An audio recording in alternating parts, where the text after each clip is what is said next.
Hi, ఈ క్వశ్చన్కి answer చేసే ముందు మనం ఒక విషయం తెలుసుకోవాలి. అదేంటంటే ఇక్కడ యూనిట్ డిజిట్స్లో ఉండే నెంబర్స్ యొక్క స్క్వేర్ చేస్తే వాటి యొక్క యూనిట్ డిజిట్స్ ఏమొస్తుంది అనేది మనం ముందు తెలుసుకోవాలి. అది ఎలా అంటే ముందు తెలుసుకునేది ఏంటంటే మనకి అది ఎలా తెలుసుకోవాలంటే ఇప్పుడు యూనిట్ డిజిట్స్లో 1 and 9 వస్తే అదేమవుతుంది, 1 అవుతుంది.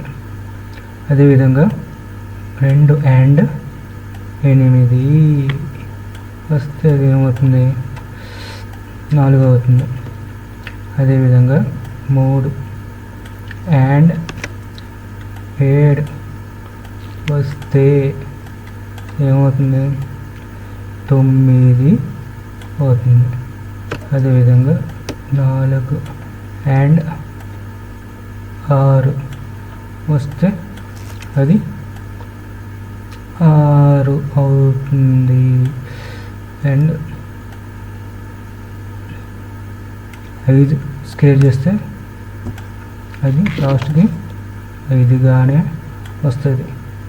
0 అయితే 0నే. అంటే దీన్ని బట్టి మనకి తెలిసింది ఏంటంటే ఇక్కడ సింగిల్ డిజిట్స్లో ఇక్కడ 6 ఉంది కాబట్టి 6 వస్తే 6. సో ఇక్కడ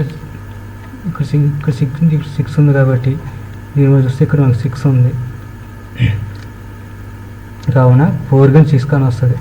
ఇక్కడ వీటిలో సింగిల్ డిజిట్స్లో ఎక్కడ మనకి 4 లేదు, ఒక 6 ఒకటే ఉంది. So is the right answer. ఒకవేళ ఇక్కడ 4 మరియు ఇంకో 6 కానీ ఇస్తే అది ఎలా చేయడానికో డౌట్ వస్తుంది. అది నెక్స్ట్ వీడియోలో చెప్తా. Just keep following me. Thank you.